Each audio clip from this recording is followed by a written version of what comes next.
Siapa yang nggak penasaran sama kisah Nabi Nuh dan banjir besar yang disebut-sebut jadi salah satu peristiwa paling dramatis dalam sejarah manusia?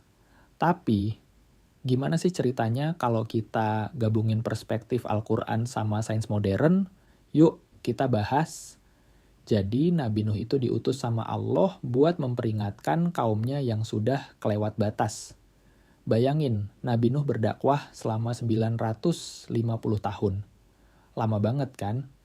Tapi sayangnya, hanya segelintir yang mau dengerin. Dalam QS Nuh ayat 5-7 diceritain kalau Nabi Nuh ngajak mereka siang malam, terang-terangan, bahkan sembunyi-sembunyi. Tapi responsnya, mereka malah tutup telinga dan berpaling. Lalu datanglah perintah Allah yang bikin kaget, bangun kapal besar. Eits, jangan bayangin ini kayak kapal biasa. Kapal Nabi Nuh tuh super besar dan dirancang langsung atas petunjuk Allah. Tapi, ya gitu, kaumnya ngejek. Hah? Kapal? Di tengah daratan? Mereka nggak tahu kalau azab besar sedang menuju mereka. Akhirnya, tibalah waktu yang dijanjikan. Langit menumpahkan air, bumi memancarkan mata airnya, dan banjir besar pun terjadi. Dalam QS Hud ayat 40, Allah memerintahkan Nabi Nuh buat naik ke kapal bareng keluarganya, orang-orang beriman, dan sepasang dari setiap jenis hewan. Bayangin betapa kacau suasananya di luar kapal waktu itu. Tapi ada momen tragis di sini. Anak Nabi Nuh sendiri menolak naik ke kapal. Dia bilang bakal berlindung di gunung, tapi banjir besar ini bukan banjir biasa. Gunung pun nggak bisa selamatin dia. Setelah banjir selesai, air pun surut dan kapal berlabuh di Gunung Judi. Ada yang bilang lokasi ini ada di Turki modern, dekat Gunung Ararat. Sampai sekarang masih banyak ekspedisi buat nyari jejak kapal Nabi Nuh di sana.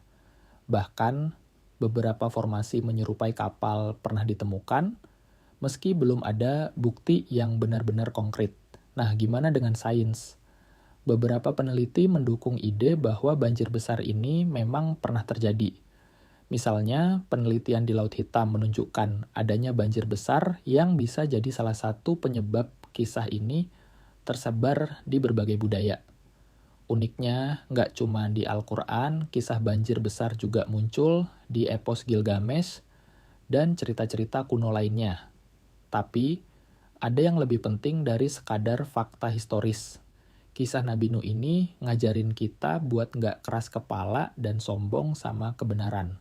Dan yang paling penting, selalu percaya sama rencana Allah, meskipun kita nggak paham kenapa sesuatu harus terjadi. Nah, gimana menurut kalian? Apa mungkin kapal Nabi Nuh masih ada di suatu tempat, atau banjir besar ini memang peristiwa global yang nggak pernah kita bayangkan sebelumnya? Coba share pendapat kalian di kolom komentar. Ya.